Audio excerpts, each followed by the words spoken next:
Next matchup, it is going to be Nebraska at Rutgers, Friday night, 7 o'clock kickoff, and of course that is October 7th.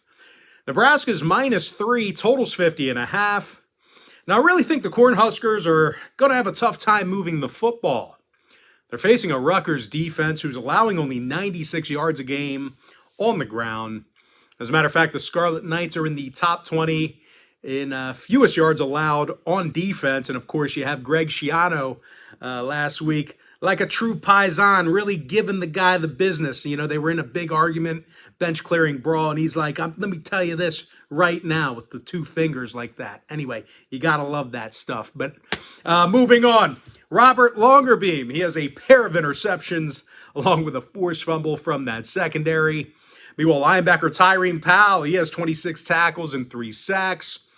Now, Rutgers is facing a Nebraska defense who's been porous at best. These guys are allowing over 200 yards a game on the ground, and they rank 124th in total yards allowed. They're also 1-4 against the spread on the year, and they're giving up 33 points a game. Now, when it comes to the total, 3 out of Nebraska's last 4 did fall under the number. I'm going to lean toward Rutgers +3, under 50.5.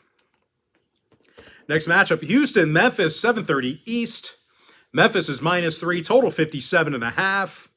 Now, the Tigers won their last 4 straight ball games, and they're certainly having no issue putting up points on the board.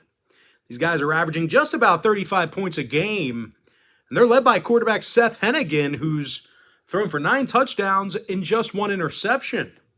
Now, they're facing a Houston defense who's had problems slowing down the pass. They're 114th in pass defense, and they're giving up 34 points a game. Now, total-wise, both schools are 4-1 to the over on the year, respectively. I'm going to lean toward Memphis -3, over 57.5. Next matchup, more Friday night action. I'm talking about Colorado State taking on Nevada, 10:30 p.m. Friday night. Nevada's -3, total 44.5. Now, the Wolfpack's done a real nice job with takeaways this year. They forced 11 turnovers on the season already, and they're led by Bentley Sanders, who's got 4 interceptions, including a pick 6. They've also done a nice job getting to the quarterback. Tom Peterson has 4 sacks on the year and a couple of fumble recoveries. They're facing a winless Colorado State team who failed to cover in all of their games this year. As a matter of fact, these guys are averaging only 10 points a game, and they rank dead last in the NCAA in total yards per contest. They're actually rushing for just 46 yards a game. Now, total-wise, the Rams are 4-0 to the under on the year. I'm going to lean toward Nevada -3, under 44.5. Next contest, UNLV taking on San Jose State, 10:30 Friday night. San Jose State's -5.5, totals 50. And even though the Spartans have played some really tough defense, they continue to struggle moving the chains. These guys are averaging only 93 yards a game on the ground. They're also facing a UNLV defense who's in the top 30 in the country and stopping the run. Now, as a team, the Rebels are on a 3-game winning streak, and they've covered the number in 4 out of 5 contests.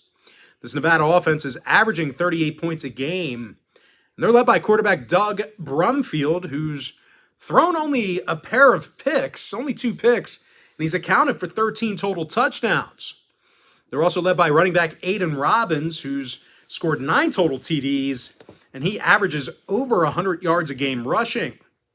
Now, when it comes to the total, UNLV did see 2 out of their last 3 fall under the line, throwing out that New Mexico game. Meanwhile, San Jose State, they are 3-1 to the under in their last 4 themselves. I'm going to lean toward UNLV +5.5, keeping that one close, under 50.